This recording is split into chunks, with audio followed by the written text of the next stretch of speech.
السلام عليكم waxaan joogaa caaway meel buuq ah oo magaalada dhexdeeda waxaan rabaa inaan dadkan dunida ku nool ku soo kordhiyo fikir horta anigu waxaan ahay ninkii aad taqaaneen Cabdullaahi Sheekh Xasan ahaa oo saaxiibkiin ahaa la taliyaha ummadda Soomaaliyeed ahaa la taliyaha ummadda adduunka ahaa fikir baaraha ahaa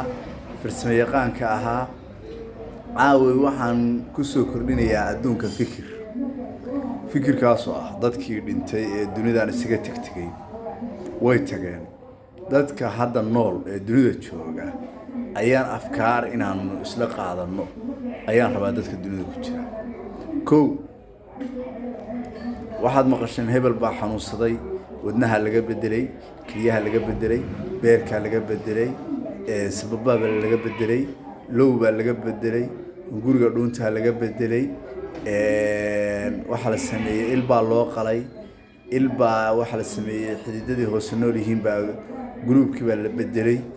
waxa la bedelay baan maqashay moogta goos baa laga bedelay ilig baa laga bedelay waxa maqali jireen Soomaa timaan loo beeray anu hadda marka sheeko kala idin haya hebel Ali Yusuf ama irkaso ama jaamac irkaso dhacin la yiraahdo baayaa symbol wuxuu u dhintay nafta ka dhacday dunida waxaan ku soo kordhinaynaa dawo hebelkii dhintay ee naftu ka dhacday sameynaysa dhiigiisii qalalay ee xubnihii oo dhan tikaatismeen inta lagu shubo lagu duro irbad ah dhiigii oo dhan dhaqaajinaysa intay kululayso waxaan labaad oo u sameynaynaa ninka dhintay oo jaamac ka soo dhaca ah symbol labaad wuxuu wadnihii baa fariistay oo uu dhintay moogtahay wadna electronical ah oo laga maamulayo remote laga maamulayo ama computer oo xididadii qofkani uu lahaa oo dhan ku diyaarsan oo wadnihii dadka leeg ayaa waxa la sameeynaya oo sees loo sameeyay ayaa dhiigii nooca oo dhiig lahaan jiray lagu keydiyay ayaa markaa lagu rakibaya wadnihiis inta laga bedelo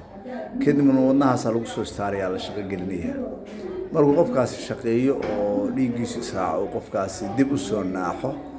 ayaa wadna caadi ah oo dad ama wadnihiisi oo dib loo kululeeyay ayaa haddana lagu soo xirayaa waa la daweynayaa qofkaas dib u noolaan karaa waa naqshadaas symbol kala idin soo qaadanaya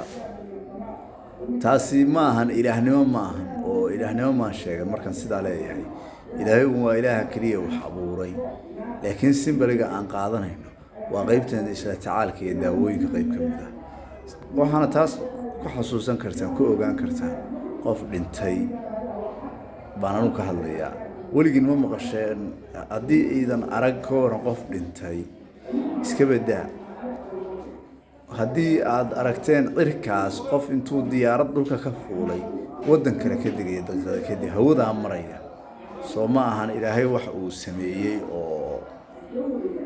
fududeeyay haddaad aragteen doon inta la raaco badaha in la dhex maro soo xubin aad aragteen ma aha maanta anuguna arrinkaasan idin hayaa aragtidiina ka soo dhiibta haddii dawladaha adduunku ay na soo weydiiyaan xogta shaqadaas aan qaban lahayn waanu qaban karnaa sidoo kale fikirro kale dheeraad adduunka lagu biirin karo ayaan haynaa laakiin waa meesha ku jirta qorshayaashani waxay u baahan yihiin waqti iyo maalgelin iyo dad awaamiirta la siiyo u hoggaansama iyo dad hal abuur oo badan in la isla sii kaashado oo arrinkan wax ka hoggaamiya marka waan maamuli karnaa marka soo dhawaada ra'yigiina ka soo dhiibta message ku idin furan yahay waa qofkii amaana wax ka helo oo amaanaya qofkii ka xanaaqo oo dagaalamaya kulligood waan soo dhaweynayaa channelkana subscribe-ta iyo like-ta iyo share-ta saara waa heegan official waa saaxiibkan Cabdullaahi Saciid oo walaalkiin hadda gabartay waa xabiibigaagi hadda oday tahay waa wiilkaagi hadda nin dhalinyaro tahay waa saaxiibka hadda tahay qof kale iska dhalinyaro dumar waa walaska walaalka haddaad tahay hooyo Soomaaliyeed waa wiilkaagii haddee wakaas waa soo dhawaada waa idin soo dhaweynaya warar kale sii dheer baan hayaa wax jawaab oo loo baahdana anaa la iga helayaa waa mahadsantihiin